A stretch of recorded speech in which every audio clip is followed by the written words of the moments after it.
with the panel now. So all the panelists, please, these are your panelists. Next slide, please. Dr. Rani Awad, Maulana Abazar Wahidi, Sister Maimuna Ahmed, Maulana Sayyid Hadi Asim, and Maulana Nabi Razati. Please come over here. Take your seats. Audio visual, they are going to have their microphones up, so it's not going to create a problem, right? Otherwise, I'll just move.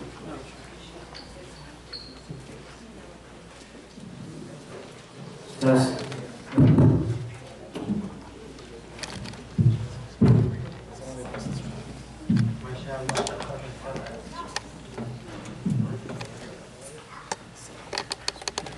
So this will be the time where you will be asking questions.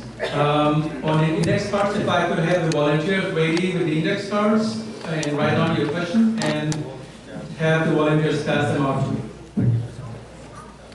So volunteers, please do get ready with the index cards. So what we will do is, the next slide please. We'll start with, so all the panelists will start with a very short opening statement, so no more than 3 minutes. If it's less than that, that's fine too. So we'll start with Dr. Rani Awad. Assalamu alaikum wa rahmatullahi wa barakatuh. Bismillah ar-Rahman ar-Rahim wa sallallahu ala Sayyidina Muhammad wa ala alihi wa sahbihi wa sallam ajma'in. It's a pleasure to be here today. Inshallah, some of my short remarks on the topic of unity, inshallah.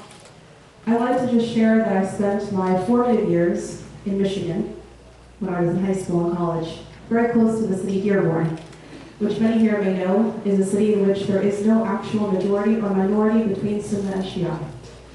There is quite an overlap between the communities, and having grown up there, you start to realize the similarities much more than the differences. Furthermore, as a second generation Muslim, and certainly as we get into second and third and so on generations of Muslims, I hope to see that what I saw there, as students together and as people together, that these divisions between us start to actually go down more and more. The other day I was speaking to a student of mine at Stanford, and she was saying something, and it came to the discussion of, she said, you know, as a Shia, I do qunut and I pray. I stopped her and I said, so do I, as a Shafi'i. She was really surprised. I said, as do the Malikis, as do the Hanafis, the Shafi'i, the Malikis, and the Fajr prayer, and the Hanafis, and the Witr. She said, I thought this was strictly a Shia thing. And as the conversation proceeded, there were multiple things that she mentioned, all of which I said to her, the Sunnis have that as well, that it exists in the Sunni fiqh as well. To her surprise, pleasant surprise. The reason I bring this up is because as a psychiatrist, I can tell you that there are so many more, the fear of the unknown is what actually keeps us apart. The fear of unknown is actually what prevents us from going in and out of each other's masajid, our homes, and actually spending time together. And so my last thought on this is that as earlier this year I published a book called Islamophobia and Psychiatry.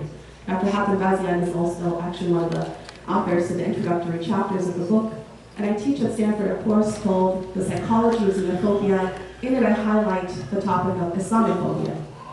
And earlier it was mentioned that over 85% of Islamophobic attacks are on Muslim women, particularly those who are visible Muslims like myself and many of the women whom I teach, irrespective of what philosophical or ideological or theological differences within our own faith. When an attack comes on our community, it comes to all of us. And an attack on any one of us is an attack on all of us. For that reason, it is so important, and I appreciate this opportunity, to yes, talk about our differences, but ultimately to talk about our overwhelming similarities, and let that fear actually go down so we may actually accomplish the goals of this conference, because the fear of unknown really is what keeps us apart. Barakallahu feekum, and thank you very much. Thank you. Thank you for sharing your 3 minutes. Next up is Maulana Abazar Wahidi.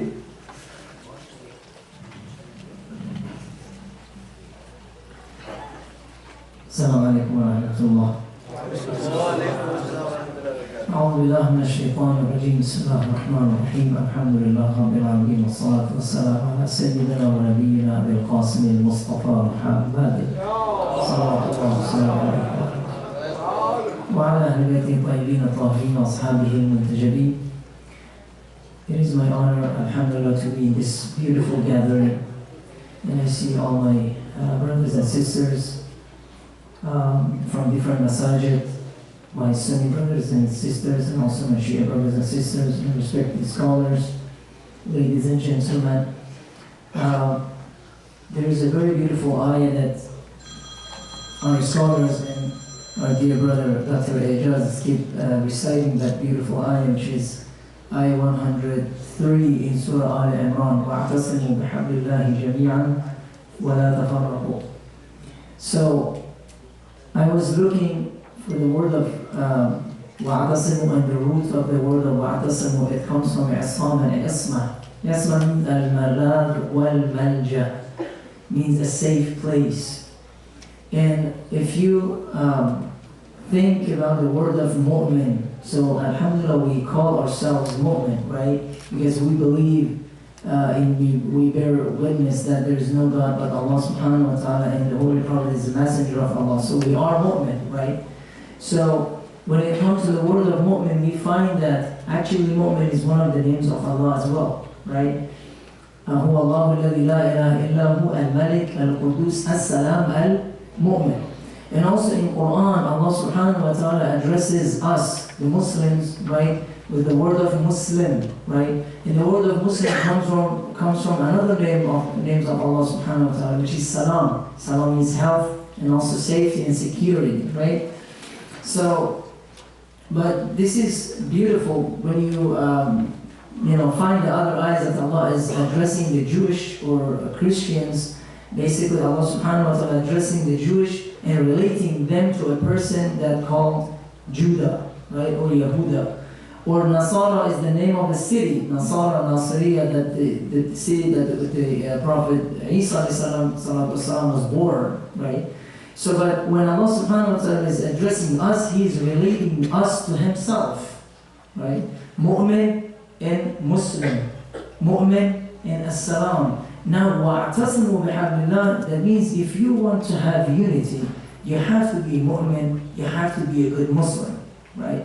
You have to be the malja, you have to be a safe person. When I come to a Sunni masjid, for example, I have to feel safe. When you come to a Shia masjid, you have to feel safe. Not just safety based on the physical safety. Obviously, this is America. If anyone want to hurt me, I'm going to call 911, right? It's very easy. But what I'm saying, the attitude, right? The attitude. There was a very beautiful point that Dr. I forgot the brother's name, unfortunately. I have a bad memory about the names. He said tolerance and also the other one, celebration, right? You have to, when you're a Sunni sister or a brother, you see a Shia brother or Shia sister comes to your masjid and prays in his or her way, you feel happy.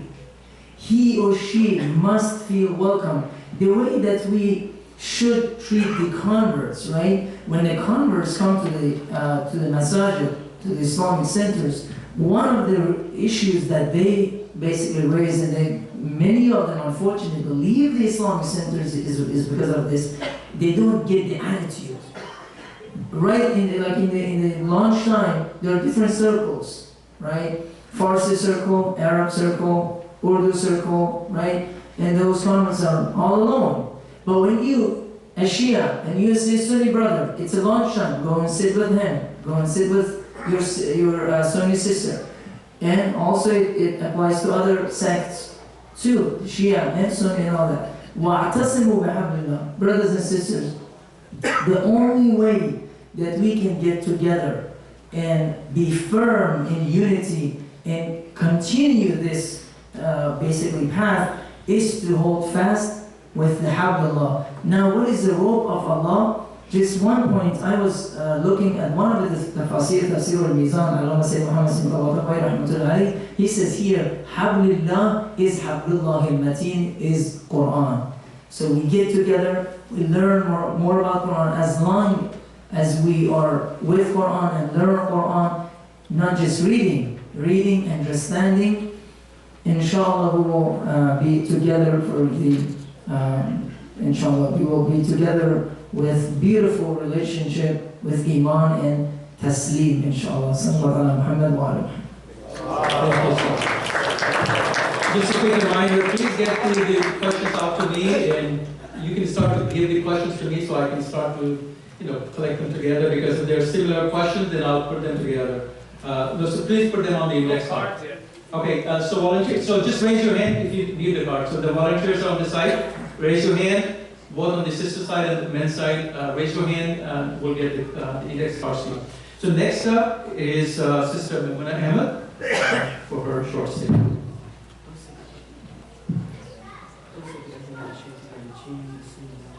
Can you hear me? No, it's not working? It's working, okay. Assalamu alaikum. I had written my talk the other night at 1 a.m. I'm a night owl. About half of it I've discarded. I'm discarding because so many amazing things have been said this morning by such wonderful scholars and important members of the Muslim community.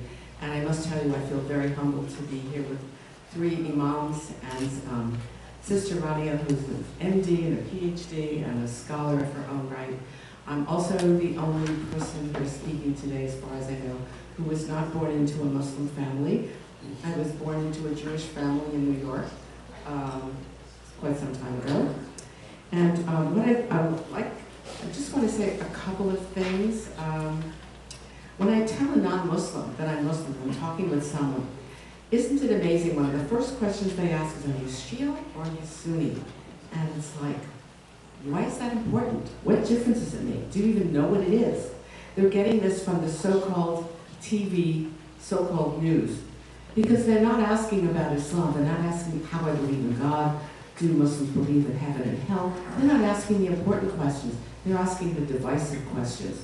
Unfortunately, this terrible split has resulted in the loss of millions of lives, even in our own century. If we think of what happened in the 1980s between Iran and Iraq. And yes, money was provided and huge military equipment to murder people was provided.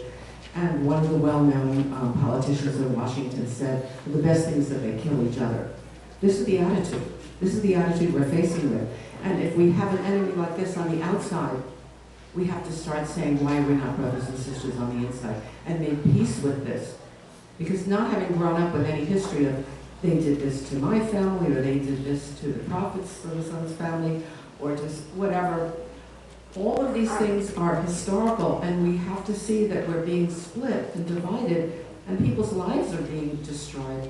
So I'd like to talk about and one thing, there's a hadith of the Prophet, I believe, Sahih Muslim, where the Prophet was describing that when 2 Muslims are coming at each other with the intention of killing each other, that they'll both be in hell.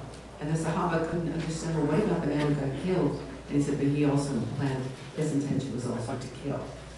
So we have to think about, this hadith should be talked about a lot. Certain hadith get repeated frequently, but this one isn't. And I think if we want to bring people together, we have to listen to what the Prophet's message to humanity is saying. I would like to talk about 2 more things. A family story, so it's something personal. My husband, Dr. Nizar, who spoke earlier, is from India. And about 10 years ago, our niece came to stay with us. She was a dental student. She was single. And she knew that my husband had already arranged marriages in the family where one of our nieces or nephews came and pleaded with him and said, you have to talk to my parents, they don't want me to marry this woman or this man. And he made the marriages happen. So in this case, our niece was interested in a young man who was Shia. They both had grown up in Mysore. And since the community of well-educated Muslims isn't that large, people knew one another. And she had seen him, but from a distance, as a proper Muslim young woman would in India. So she came to our house, she stayed with us, and she spoke with me first, and I said, well, you'll have to talk to your Taiba, eldest uncle, and tell him about this situation. And of course, we both felt this was just fine. And then my husband's brother came to stay with us for a few weeks, And so on a Friday afternoon, she told her father that this particular young man she named is interested in marrying her. Now, he was coming from having worked in Saudi Arabia as a doctor for quite a few years, and so he was already brainwashed in a certain direction.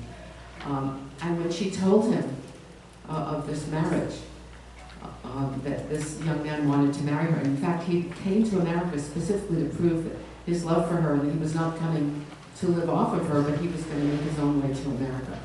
So that Friday night, once my brother-in-law heard his daughter's request, he didn't talk to her. He would not even look at her. We were really upset. So Saturday morning, we all sat together, and for an hour, my husband was trying to put some sense into his brother's head, saying this is a perfectly fine marriage, they're both Muslim, and using all kinds of Islamic reasoning. And after an hour, he was a little bit softened up, but not very much. And then by 3 hours later, he was softening up a little bit more, and finally I just said to him, well, would you rather if your daughter married a Christian or a Jew in America instead of a Muslim from India, from your hometown? So he started thinking more. An hour after that, he was already laughing, and finally he was smiling, and then we all were laughing. And the beginning of the story, or I should say, not the end of the story, but the beginning of the story was that on their wedding day, he was the happiest father of the bride you could ever imagine. Every picture showed him beaming from ear to ear. So there is hope, inshallah. Thank you. Then, is that my 3 minutes? I thought you were. I have one other because this relates to your family, Brother Ejaz. I had a dear friend, Lorraine Mirza, may Allah bless her soul. Her son, Asif Mirza, comes to Sabah. You may know her, his wife, Sarah. And Lorraine had gone, she'd done amazing things, but she had gone to Iraq after the first Gulf War and got cancer as a result of her experience there. And after she was cured, or not cured, it was arrested, several years later she got a new bout of cancer. And I said, Lorraine, I'm interested in doing things with alternative methods. She said, well, if the doctors knew of this, wouldn't they do something? And at that point I didn't know. And because of my love for her and our deep friendship, I've spent the last few years actually studying how to help people who have cancer use alternative methods. And I've now helped a woman with Allah's help, of course. She cured herself of breast cancer, and now I have another woman I work with Muslim women specifically, but we'll work with men. That woman was on the telephone from Los Angeles, and I'm now working with another woman. The doctor was amazed. Her lung cancer tumor has shrunk by 2/3 in just the last 4 or 5 months. And they're saying, we're amazed, and I'm not amazed at all. But this is, the motivation came from my love for my dear friend, Lorraine Mirza. Thank you. Thank you. Next up is Sayyid Hadi Yassin, sir. السلام عليكم ورحمة الله. أعوذ بالله من الشيطان الرجيم. بسم الله الرحمن الرحيم. الحمد لله رب العالمين. والصلاة والسلام على سيدنا ونبينا القاسم المصطفى محمد. Alhamdulillah, I'm very thankful for this great opportunity among all of you. Alhamdulillah, this great occasion, we're all together. My approach is always to see what we're going to gain from our gathering. We had this gathering last year, alhamdulillah, a beautiful and amazing gathering as well. And I remember we talked about what is the next step, what we're going to do in order to achieve something. Dr. Ahmed was talking, and I believe we talked about the individual aspects of this as well. If we are going to take it from the level of just make it a symbolic act, just get together, some pictures, alhamdulillah, we're very good, we're united, go home until next year, I think there's no from it. We should look for a purpose and meaning from this, what we're going to do. And that comes from an individual perspective. Individual perspective, simple. I didn't do anything, I promise. That was the next step. I think that was like 2 minutes. That was the 2 minutes form. Alrighty. There should be always some scary things in the Muslim gathering, right? Anyhow, it should happen, from the individual perspective. Each one of us, we have to look for something to change because we're part of the community, part of masjid. But we should do something in order to bring change, and of course, from an organizational perspective as well. I would like to pause here for maybe 10 seconds, and I want to ask you a question. Why are you here today, and what are you going to do with this? I want you to think about it, just 10 seconds. See what is your answer to that.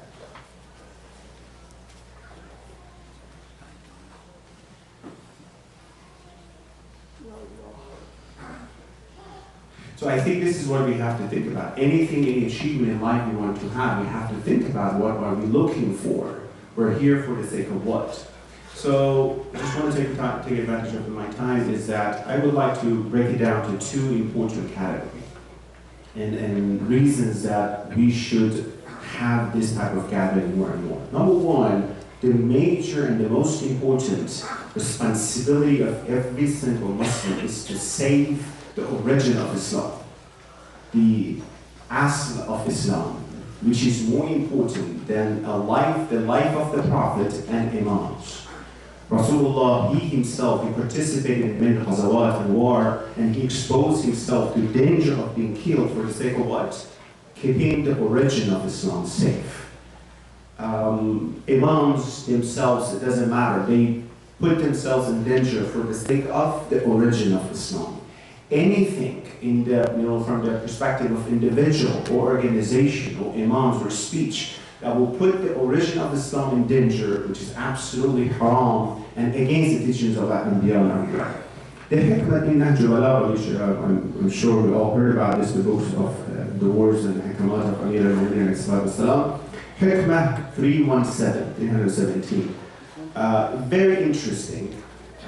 Today I was thinking about this, came to my mind. The Jewish person came to Imam Ali after everything that happened, everything, the first and second Khalifa, came to him and says, وقال له عليه السلام بعض اليهود ما دفنتم نبيكم حتى اختلفتم فيه. So you just started having ikhtilaf and disunity and problem, right after, the demise of your prophet. He was going to put everything down. What? Islam, Muslims all together.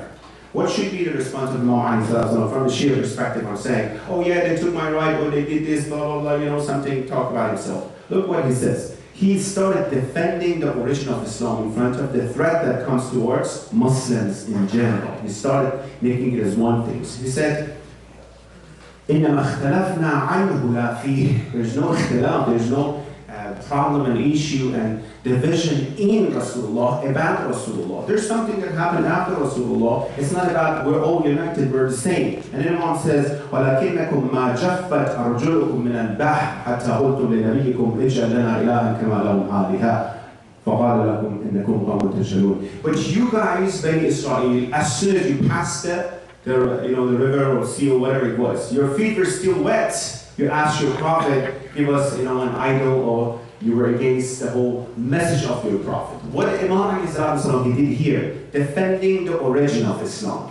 When it comes in front of the threat, I believe the threat here, when we talk about Islamophobia, as Dr. Bazian said, it's not about I'm Shia, Muslims, Sunni, Shia, or different sects.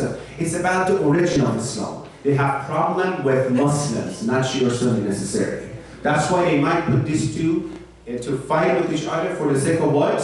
The origin of Islam. And mu'min, okay, yes, we should understand these things. We should make sure we go against this. The second category, very shortly, is about the inner differences that we have in our madhahib. Yes, we have, and we cannot ignore it. But what's it about, the fear of unknown, which I really believe in that, again, as a psychologist. I believe this is one of the important things here. However, if you want to move forward, we have to understand those unknown. We have to hear from each other. The differences. One of the great things about we talk about commonality. It's amazing, we're very good, we're united. When are we going to sit down and talk about our differences? Yes, this is what I believe, this is what you believe, alhamdulillah. We go over these differences, right? By hearing and understanding the things. Ayah of Quran comes to my mind and I prepared for you, very interesting. chapter 29, 94, when Harun, the Prophet Musa, he went and he came back and he saw what happened to Bani Israel, and he grabbed, وقال يا ابن لا تأخذ بلحيتي ولا برأسي. Harun told Musa, do not take my beard or my head, because he was complaining to him what happened. Then the answer of Harun is very interesting. Harun says, you know what happened here? إني خشيت أن تقول فرقت بين بني إسرائيل. When so many things happen, my fear that I couldn't do anything because I was afraid to come to me and says, you brought tafraqa. You actually caused division among Bani Israel. That's why I didn't do anything. Look at this. Quran is narrating this, compared to what somebody did to Bani Israel. He said, I was afraid of this division. What is this division that is so, horrible that should not happen? That's what we have to pay attention to this. And the last ayah, do you have some time? 3 more minutes? So, and that's very interesting. We all heard about beautiful, mashallah, the ayahs and points that they mentioned. You heard about this beautiful ayah again. وَقَالَتِ الْيَهُودُ لَيْسَتِ النَّصَارَى عَلَى شَيْءٍ. Yahud said, Jewish said, Nasara, they're not standing on anything, they're wrong. وَقَالَتِ النَّصَارَى لَيْسَتِ الْيَهُودُ عَلَى شَيْءٍ. The Nasara and Christian says, on the other side, Yahud, they're not standing on anything. Here is my point. And the rest is قالت اليهود على شيء وهم يتلون الكتاب. It looks like we're talking about scholars, that they read the book and they knew everything. كذلك قال الذين لا يعلمون مثل قولهم. Those who do not know, they do exactly the same. They said, you are wrong. No, you are wrong. The way exactly that they did, right? But what's going to happen to the haq and batil, which is right, which is wrong? The rest of it says, فَاللَّهُ يَحْكُمُ بَيْنَهُمْ يَوْمَ الْقِيَامَةِ بِمَا كَانُوا فِيهِ يَخْتَلِفُونَ. It's not your job to say, oh, they are wrong, I'm right, this is something happened. Allah, on the day of judgment, He will be the judge. We ask Allah, inshallah, give us tawfiq and opportunity to be more active in this great cause, inshallah, and inshallah, be more active and take it to the next level, and inshallah, help the origin of Islam and the inshallah ummah of Islam with the barakah of sallallahu Muhammad wa ala Muhammad. Thank you. So there's only one 10 minutes left before I go there. There are several questions, so just want to make sure we may run, actually we are running behind. So the Zohar break will be maybe about 10 minutes late, so I will try to gather all these questions if I can. There was another poll that I didn't take, which was if I asked the panelists and the speakers who is the most hated person, it's going to be me, so I did not even take a poll. Because I know, because giving all these 2 minutes warning, I'm the least popular person here. All right, so Maulana Nabi Raza Abdi is our last panelist. If you want to say a few words, Maulana Abdi? Assalamu alaikum wa rahmatullah. Bismillahir Rahmanir Rahim. Take your time. I know that we're running out of time. Just would like to mention one brief point that why these types of gathering are important and why we have to continue this. We had a discussion among the children in Sunday school here in Sabah. And when I was talking to our Sunday school students that it's good that we can inshallah go to MCA or SBIA, we can have some gathering there among the children. One of the students here is wondering, why we have to go there? They are not kafir?